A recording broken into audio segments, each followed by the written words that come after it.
우리 9월 모의평가는 바로 수능 시험의 바로 밑에가 된다라는 점에서 여러분이 신중을 다해서 시험을 봐야 하고 또 시험을 보고 나서는 직접 분석해서 약점을 보완함으로써 수능에서 완벽한 점수를 얻을 수 있도록 해야 되는 바로 그런 시험이죠. 그래서 이번 시험에서 일단 좋은 성적을 받는 게 가장 중요하지만 그것보다도 더 여러분이 이제 치중을 해야 될 것은 이번 시험에서 과연 내 약점이 뭔가 이걸 분석을 해서 특정한 어떤 내용이 부족하면 내용을 보완하고 어떤 실전적인 테크닉이 내가 좀 부족했다. 그럼 그 어떤 실전적인 방법을 조금 더 연마해서 수능에서 최적화된 자신의 모습을 보여주는 게 좋겠다라는 얘기죠. 자, 이번 A행 시험의 특징은 전반적으로 그동안 쭉 중요시 되어져 왔던 출제 경향이 그대로 유지가 되어졌죠. 그래서 실제로 수험생들 입장에서는 크게 당황하는 부분은 없었을 것으로 예상이 됩니다.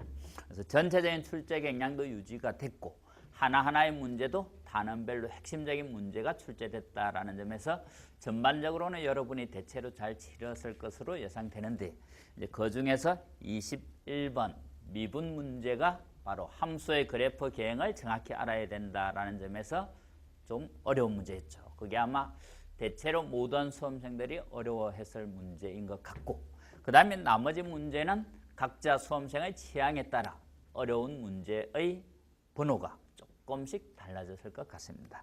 대체로 이제 28번이나 30번 이렇게 뒤쪽에 있는 문제가 조금 어려웠을 텐데 이제 각자의 취향에 따라 나는 어떤 문제를 잘하고 어떤 문제를 못하느냐에 따라 본인이 어려워했던 문제가 서로 다를 수도 있는 다만 대체로 공통적으로 어려웠을 것 같은 것은 21번이다 이런 얘기죠.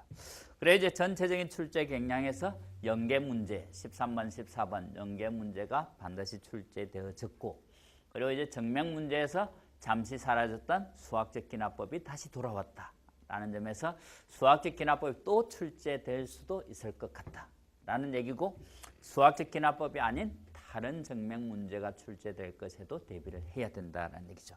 그래서 이번에 지금 수학적 기납법으로 출제된 12번 문제는 똑같은 문제가 비행에서는 수학적 기납법으로 증명을 하지 않고 개차 수열을 이용해서 출제가 됐죠.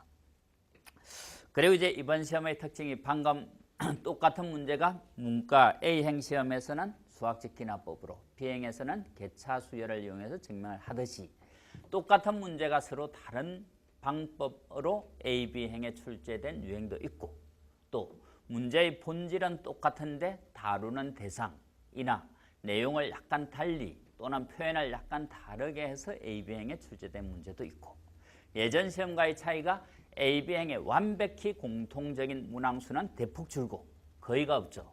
몇 문제밖에 없는 완벽하게 공통적인 문제는 없는 반면에 문제의 근본적인 원리는 똑같은 문제인데 뭔가 표현이 다르거나 아니면 조금 더 심화되거나 이런 문제가 A행에 출제되어져 있다라는 점에서 A행 시험을 본 학생도 B형 시험지를 참고해 볼 필요가 있고 B행을 본 학생도 A행 시험지를 참고해 볼 필요가 있다는 얘기죠. 그래서 A행 시험을 본 학생 중에서도 B형 시험지 중에 수학 1과 확률 통계에 해당되는 문제는 꼭 풀어볼 필요가 있겠다는 얘기죠.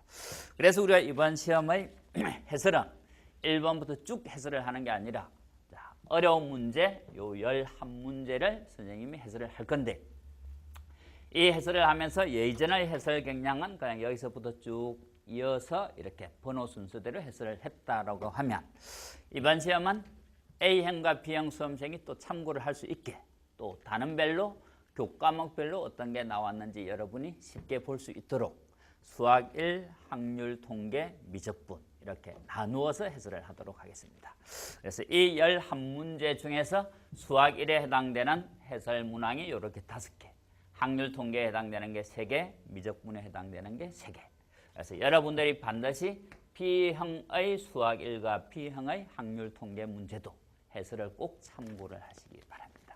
자, 이번 문제에서 가장 어려웠던 게 요 21번 문제인 것만큼 첫 번째 해설은 바로 A형의 미적분에 해당되는 문제부터 먼저 해설을 하고 그리고 수학 1, 확률 통계를 딱딱 잘라서 여러분이 보기 좋도록 해설을 하도록 하겠습니다. 자, 그럼 우선 A형 미적분 21번 문제부터 보시면 원래 함수가 4차 함수인 fx의 두 함수 f-x는 3차 함수고 3차 함수 f-x의 식이 이렇게 되어져 있을 때 원래 함수 fx가 x가 0보다 작은 범위에서는 감소하고 x가 2보다 큰 범위에서는 증가한다. 이럴 때 a제곱 플러스 b제곱의 최대 최소값을 합을 구하라 하는 게 지금 문제죠. 그럼 이제 문제에서 주어진 요 조건 증가 감소는 f에 대해서 주어졌지만 f-x와 상관있죠. 0보다 작은 범위에서 감소라는 것은 이 f-가 이 범위에서는 f-x가 0보다 작거나 같다. f-가 0보다 작으면 감소인데 그 범위 속에 0이 되는 게 이렇게 뚝뚝 떨어져서는 0이 되는 게 있더라도 감소가 되죠. 이 범위에서 증가다라는 말은 이 범위에서는 f-가 0 이상이다 이런 얘기죠. 실제로 우리가 다항함수일 때는 함수가 다항함수일 때는 감소다라는 거랑 f-가 0 이하다가 사실은 필요 충분 조건이 되죠. 지금 f-의 그래프는 이미 여기가 x 플러스 1이 있으니까 0이 되는 x가 여기 마이너스 1에 이미 하나 있다. 그리고 이제 0보다 작은 범위에서는 항상 f-가 0 이하다라는 말은 y축 왼쪽에서는 f-의 그래프가 x축보다 위로 올라오면 안 된다는 얘기죠. 이렇게 돼도 안 되고 이렇게 돼도 안 된다. 결국 그 말은 무슨 말이다? 마이너스 1에서 근이 통과하면 안 된다는 거는 마이너스 1에서는 근이 무조건 무슨 근이라는 얘기다. 이렇게 중근이다 이런 얘기. 그래서 마이너스 1에서는 중근이고 그 다음에 여러분이 표현의 차이를 이해해야 되는데 0보다 작은 범위에서 감소다라는 말은 여기가 있을 때 어쨌든 이쪽에서만 감소면 되니까 감소하는 게 0까지만 감소해도 되고 요까지 감소를 해도 상관없죠. 감소하는 범위가 0보다 작다라고 할 때는 이러면 안 되지만 이 말은 요 범위에서는 어쨌든 감소면 된다는 얘기죠. 감소하는 구간이 더 있든 말든 상관없는. 이것도 마찬가지로 2보다 큰 범위에서 증가하기만 하면 여기부터 증가든 이렇게 감소하다 여기부터 증가든 상관이 없다. 어쨌든 요 범위에서는 이렇게 되면 되는. 그래서 지금 0에서 0이 될 수도 있고 0이 안 될 수도 있고 이렇다는 얘기죠. 그 다음에 2보다 큰 범위에서는 증가. 그 말은 2보다 큰 범위에서는 f-가 항상 0보다 커야 되니까 이럴 때도 2보다 클 때는 f-가 양수라 증가되고 이렇게 돼도 증가가 되죠. 그럼 이제 0 이상이 돼도 되니까 이렇게 돼도 된다 이런 얘기. 그래서 0보다 작은 범위에서는 f-가 0 이하 2보다 큰 범위에서는 f-가 0 이상이 되려니까 결국 어떻게 돼야 되는가 하면 지금 여기서 이미 마이너스 1이 한 건이 있는데 여기서 마이너스 1이 또 하나가 더 나와야 중건이 돼야 된다는 얘기죠.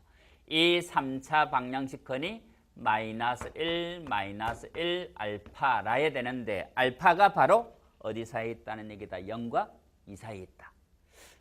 0일 때 딱 0이 되든지 딱 2가 돼도 이 조건을 만족하죠. 항상 경계가 되는지 안 되는지는 딱 그게 되는 그림을 그려놓고 이 조건을 만족하는지 보면 된다. 결과적으로 이 식, 이만큼 이 뒤에 있는 이 식을 gx라고 하면 gx가 어떻다는 얘기다. gx가 마이너스 1을 한 건으로 갖고 다른 건이 알파인데 이 알파가 0과 2 사이 0이라도 되고 2라도 된다 이런 얘기. 그럼 이제 이걸 gx라고 두면 gx가 x제곱 플러스 ax 플러스 b일 때 한 건이 마이너스 1이니까 일단 g 마이너스 1 넣으면 이 값이 0이라야 되고 엔더. 그 다음에 다른 거는 0과 2 사이에 있으려니까 두 값 사이에 근이 있으려니까 여기서 값은 음수, 여기서 값은 양수라야 그 사이에 근이 있게 되죠. 그래서 G0과 G2를 생각하면 G0은 B, G는 4, 2A 플러스 B 이렇게.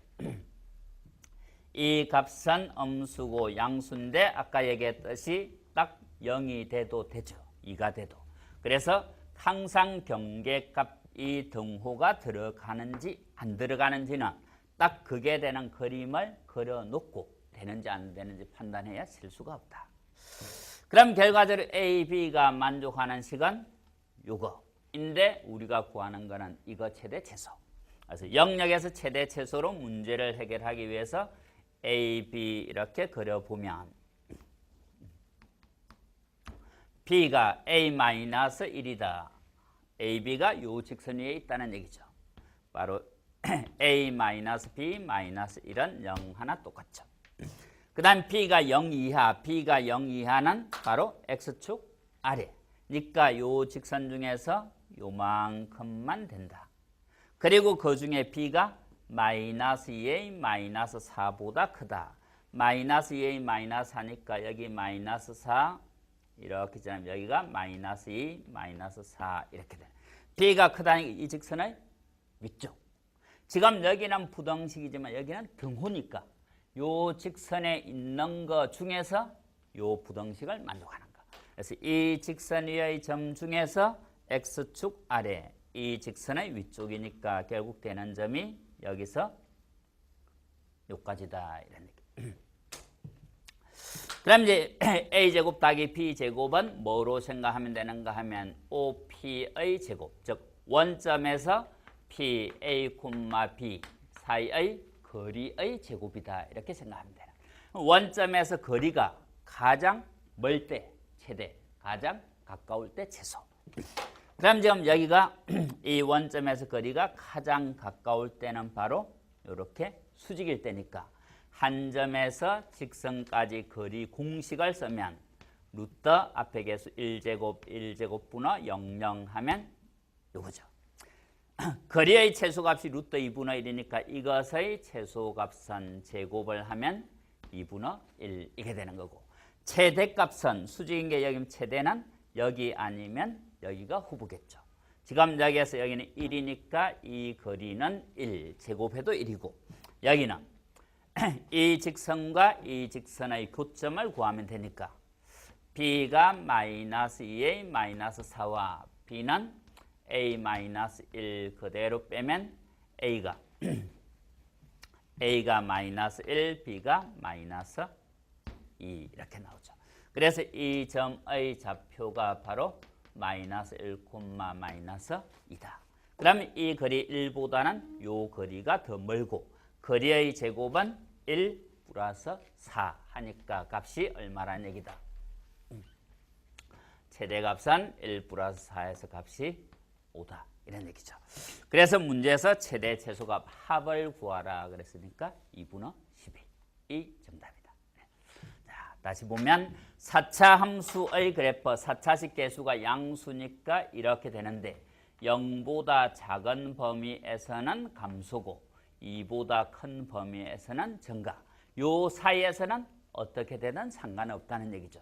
이거를 넘어서 더 감소해도 상관없고 요것도 왼쪽에서 더 증가해도 상관없고 이 사이에서는 이렇게 되든 이렇게 되든 상관이 없다 이런 얘기죠. 그런데 이미 -1이 한 근으로 갖고 있는데 이쪽에서 항상 0 이하이려니까 통과하면 0보다 큰 부분이 생기죠. 그 이전에 이렇게 통과라도 0보다 큰 부분이 생기니까 이런 데에 이게 0이 되는 근이 있어서는 안 되고 중근이 돼야만 된다라는 사실을 빨리 판단해야 되고 그리고 근이 2보다 큰 범위에서만 양수면 되니까 근은 2보다 작은 데 있어도 상관없다. 그런데 이게 여기에 있어버리면 바로 요 조건이 안 되니까 다른 거는 요 부분에 다른 건이 있어야 된다. 이런 얘기. 그래서 일종의 중간값 정리 개념이 요 조건에 살짝 쓰였고 결과적으로 부등식 영역에서 최대 최소 문제가 됐죠.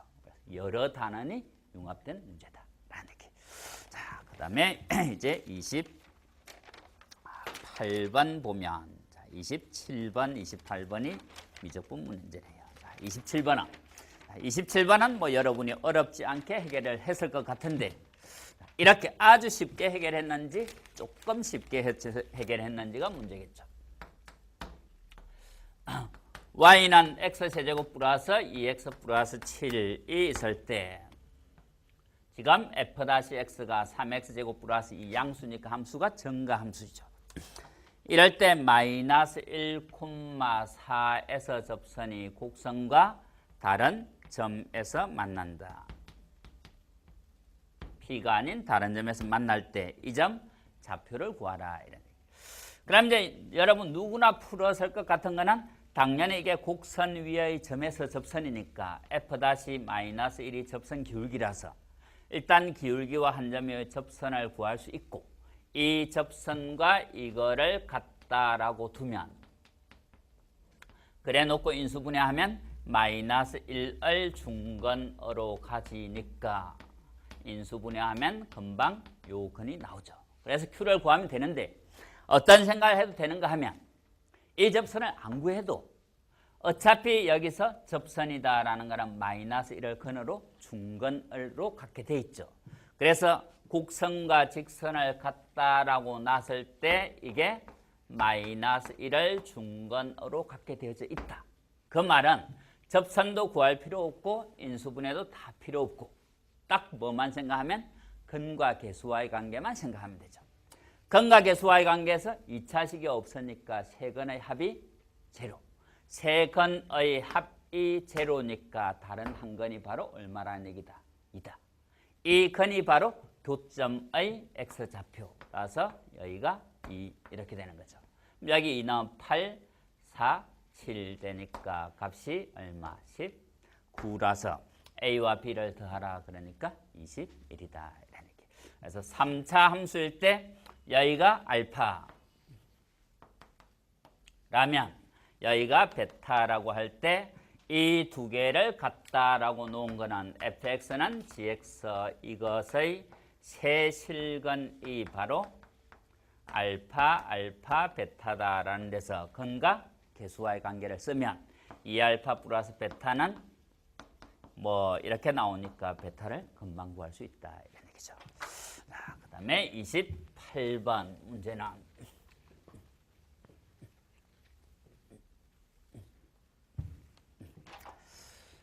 28번 문제는 적분꼴로 주어진 함수에서 두 가지 유행을 한 문제에서 동시에 물었죠. 우리가 0에서 x까지 ft, dt 이 함수에 대해서 우리가 알고 있는 것은 두 가지를 알고 있죠. 바로 x 자리에 0을 대입하면 0부터 0까지 적분값이니까 주어진 식의 값이 0이다 이거 하고 주어진 식을 미분을 하면 fx가 된다라는 거 하고. 자, 아주 미묘하게 어려운 문제가 나올 때 기억년 디귿으로 혹시 나오면 여러분이 주의를 해야 되는 게 뭔가 하면 이것을 미분하면 fx가 된다라는 거는 정적분 기본 정리를 유도하는 중간 과정에서 증명이 되죠. 그럴 때 어떤 조건이 필요한가 하면 바로 요 함수가 요 구간에서 연속이라야 그걸 적분한 식을 미분한 건 fx가 된다. 이렇게. 이 조건에는 이게 당연히 되려면 안에 있는 함수가 연속이라는 조건이 꼭 필요하다. 그래서 여기에 fx, dx 이런 게 이렇게 불연속인 함수를 어떤 범위를 적분해 딱 미분했을 때는 여기서 문제가 생길 수도 있다. 이런 얘기죠.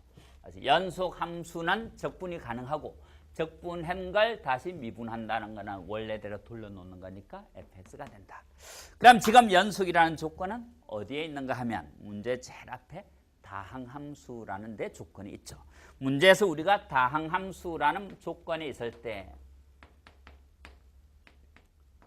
함수의 극한 단원이나 연속성 단원에서 다항함수가 나올 때는 연속이니까 마음 놓고 계산만 해라. 이런 뜻으로 주는 경우가 많고 미분에서 나올 때는 주어진 함수가 미분이 가능하니까 미분 가능성은 여러분이 굳이 안 따져도 되고 그냥 계산만 열심히 해라. 이런 뜻으로 준 경우가 대부분이고 아주 가끔 100문제를 풀다 보면 한 문제점은 직접 함수를 구해야 되는 문제도 있고 그래서 대부분의 문제는 그냥 요 조건을 대신해서 준 거고 아주 가끔은 함수를 구해야 되는 문제도 있다. 그래서 이런 문제에서는 차수를 먼저 정한 다음에 그 차수의 일반항을 대입하면 되죠. 1차인지 2차인지를 구해서 1차식이면 ax 플러스 b, 2차면 ax제곱 플러스 bx 플러스 c라고 두면 된다. 그래서 이 조건에 대해서 알고 있는 거는 딱 두 가지니까 문제가 나왔을 때 우리가 할 수 있는 것도 미분하는 거랑 아래 것, 위 것이 같은 걸 대입하는 거랑. 그럼 지금 문제에서는 0에서 x까지 ft dt. 그래서 이런 게 문제로 나오면 일단 미분을 한다는 얘기죠. 그리고 x의 세제곱 마이너스 2x제곱 마이너스 2x 0에서 1까지 ft dt. 적분꼴로 주어진 식이 두 가지인데 아래 끝이나 위 끝 중에 변수가 있을 때는 주로 미분이고 아래 끝과 위 끝이 모두 상수인 이거는 어차피 적분을 하면 값이 상수일 거니까 얼마인지는 몰라도 상수라는 건 아니까 이런 거는 우리가 C라고 놓고 C를 다시 계산해 주면 되죠. 지금 이 식에서 뭔가 밀수가 하나 더 있어도 되죠. 아니면 만일 이런 게 없었다라고 하면 아래 거 위 것이 같은 0을 넣으면 0은 0, 0, 마이너스 2 이거에서 이 값이 바로 구해질 수도 있죠. 아니면 지금 이렇게 돼 있어도 x자리 0을 넣으면 0은 0, 0, 0, d 하니까 d가 0이라는 걸 알 수 있다. 그래서 좀 더 복잡해질 수도 있었는데 이 조건은 안 써도 되게 문제를 준 거죠. 그러면 일단 식을 요 값은 어쨌든 상수니까 먼저 상수 c라고 놓으면 이게 2xc겠죠. 그래 놓고 미분을 하면 이거는 fx, 오른쪽은 3x제곱 4x 마이너스 2c 되는 x 미분이 1이니까. 그래서 아래 위 끝이 상수일 때는 c라고 놓고 c를 계산하고 변수가 있을 때는 미분하고 그게 한 문제에 다 들어있는 거. 그럼 이제 c를 다시 계산해야 되는데 c는 0에서 1까지 ft dt죠. 그럼 ft는 이 식을 넣으면 3x제곱 4x 마이너스 2c ft dt나 fx dx나 똑같죠. 그럼 이제 이걸 적분하면 x 세제곱 바로 계산하면 어차피 0을 넣으면 0이고 당시 1을 넣으면 개수만 남으니까 1 마이너스 2 마이너스 2c게 돼.